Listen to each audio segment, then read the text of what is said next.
নতুন content creator যারা আছেন তাদের সাথে আমি আমার একটা এক্সপেরিয়েন্স শেয়ার করব।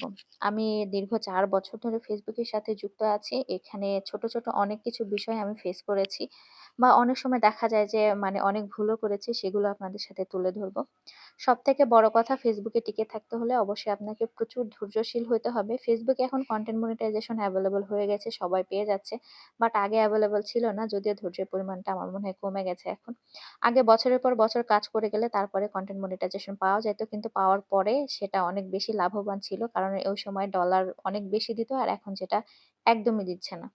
তো সবার ১ম এ আমি একটা তিতা সত্য কথা বলব, যেটা কেউ কখনো বলে না। সবাই বলে অ্যাক্টিভ থাকতে, এটা করতে, সেটা করতে। বাট একটা কথা কি জানেন? ফেসবুকে এখন সবাই কনটেন্ট ক্রিয়েটর। আর সবার সাথে টেক্কা দিতে হলে আপনাকে অবশ্যই ভালো কোয়ালিটির একটা ফোন ব্যবহার করতে হবে বা ভালো ক্যামেরা ভালো করতে হবে। আর আপনার যদি ভিডিও বা ছবির রেজোলিউশন ভালো না হয়, তাহলে আপনার ভিডিও কেউ দেখবে না। আর ফেসবুকও সেটা অন্যের কাছে সাজেস্ট করবে না।